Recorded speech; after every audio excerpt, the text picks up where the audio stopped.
পর আমাকে পেছন থেকে দেখে চিনে ফেললা? আমি তোমার ছায়া দেখলেও চিনে ফেলবো। বাহ, অনেক ম্যাচিউর হয়ে গেছো। কিভাবে বুঝলা? কথাবার্তাতেই বোঝাবে। ইস, তুমি যদি এই ম্যাচিউরটা আগে থাকতা তাহলে কিন্তু আমাদের ব্রেকআপটা হতো না। বলো কে এটা? আবিরের প্রথম গার্লফ্রেন্ড, সাথে 5 বছর রিলেশন ছিল। ব্রেকআপের রিজন কি জানো? আদিপ নাকি ম্যাচিউর, আর কোনো রিজন খুঁজে পায়নি। এটা কোনো কথা? হ্যাঁ, সবকিছুই তো আবার জোড়া লাগানো যায়, তাই না? তা যায়। সাহিল, এদিকে আসো না। এই লোকটা কে? সাথে নিউ বয়ফ্রেন্ড বা ফিয়ান্সে হতে পারে, আই ডোন্ট নো। আরে বেচারা আবির। ও হচ্ছে সাহিল, আমার ফিয়ান্সি। আর সাহিল, ও হচ্ছে আবির। তোমাকে সবসময় আবিরের কথা বলতাম না? হ্যাঁ। ও, nice to meet you mister Abir. Hi Cynthia. Hi. এই শুন, এদিকে।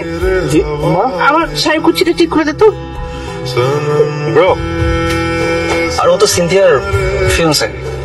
ফিয়ান্সে মানে সিনথিয়াকে বিয়ে করতেছে? আরে এক্স মানে হওয়ার কথা ছিল, বাট সিনথিয়া ওকে পছন্দ করে না, তো তাই আর হয়ে ওঠে না। আপনি এখানে কেন যাবেন না? গাড়ি ছেড়ে দিব তো। Thank you. Thanks to you too. গত রাতে আয়শা আসছিল আবার। তাই নাকি? এসে বলে আমার সাথে প্যাচ আপ করতে চায়। Wow, good news, congratulations. এটা গুড নিউজ না, গুড নিউজ হচ্ছে আমি ওকে না করে দিচ্ছি। কেন?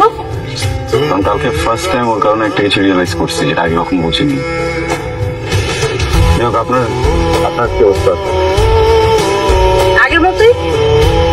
আপনাকে নিয়ে তো একটা প্যারা ছিলই শুরু থেকে, তারপর লাস্ট মোমেন্টে আমি এমন ডোজ দিলাম, মা ছেলে কোন আমার না, আমার জীবনও কোনদিন মনেও আনবে না। আপনাকে যেতে যেতে আমি ডিটেলটা বলবো। হ্যাঁ চলেন, আসেন। শোনেন, আপনি কি আবার আমাকে ওই নাটকটা কন্টিনিউ করার কথা বলবেন? সেটা কখন বললাম? তাতে বুঝলাম তাহলে। এটাই আপনার সমস্যা। আমি যখনই আপনাকে ডাকি আপনি আমার দিকে ঘুরে এমন ভাবে ড্যাব ডেবায় তাকে এমন একটা কথা বলেন আমি আর না করতে পারি না। জায়গা তো এখানেই হয়। আচ্ছা তাহলে কি কন্টিনিউ করতে চাচ্ছেন না? সেটা কখন বললাম? সেটা কখন বললাম? কি চান ভাই বলেন তো? কনফিউজড কেন আপনি? কনফিউজ না, আমি নার্ভাস। দেখেন আমি আপনাকে সহজ করে বুঝিয়ে বলি। আপনি সেদিন আমার বাসায় এসেছিলেন, সারা তোমার সাথে ছাদে ছিলেন। আমার লাইফে এটা ফার্স্ট টাইম হয়েছে। আমার লাইফে যখন ফার্স্ট টাইম এরকম কিছু করছে তখন আমি সেখানে অনেক গভীর একটা কানেকশন ফিল করছি। আমি অনেক উইক ফিল করছি, হ্যাঁ, মানুষটার প্রতি। আমি খুব উইক হয়ে পড়তেছিলাম তার প্রতি। আর এমন একটা সময় যখন আপনি সকালবেলা ঘুম থেকে উঠে আমার এখানে কিছু না বলে চলে গেছেন। আচ্ছা, ওটা একটা মিসআন্ডারস্ট্যান্ডিং ছিল, ওটা ক্লিয়ার হয়ে গেছে না? তো এখন কি আসল জিনিস তো হ্যাঁ, মানে আমি যেটা বলতে চাচ্ছিলাম যে ওইটা যদি না হতো তাহলে ডেফিনেটলি এতদিন আমাদের বিয়ে করতে।